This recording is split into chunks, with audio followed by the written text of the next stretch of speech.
من المريدين مراته حبلى اشتهت مامونية. ما هي المامونية؟ الحلوى الشرقية، بسبوسة والكنافة والجلاش والكلام ده. فما عندوش فلوس، فذهب إلى الشيخ وهو حزين. قال له مالك يا ابني؟ قال له اشتهت امرأة المامونية وما عنديش فلوس. قال انتظر. ثم تغوط الشيخ، تغوط، ثم قال له خذ هذا الأذى، شيل الأذى ده، خده واديه لزوجتك. فشال القرف ده وراح لزوجته. قال بمجرد ما وصل لمراته انقلب القذر إلى ماموني. يعني يا زلمه مش معقول الايمان، مش معقول. الله على الاحساس، الله على الايمان، الله على الاخلاق، الله على العسل اللي عم نقط من طمك يا شيخ. بس فيك تفسر لي اكثر؟ لما كثير فهمت بدك صراحه. تفسير واضحه.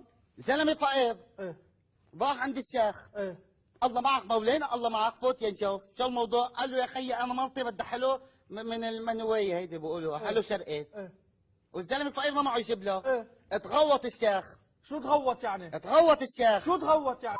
عمل الشيخ يعني يا عمل الشيخ الموضوع تبعه. قال له خذ هذا.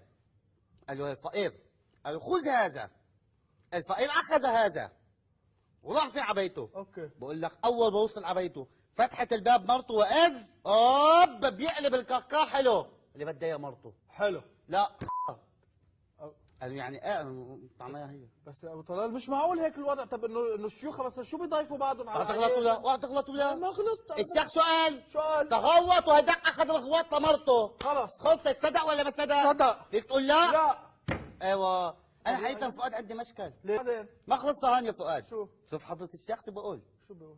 وإذا رأيت شيخك يزني فلا تقل زنى ولكن قل عيني هي الزانية. واذا رايت شيخ يزني لا تقل هو الزاني قل عين الزانية.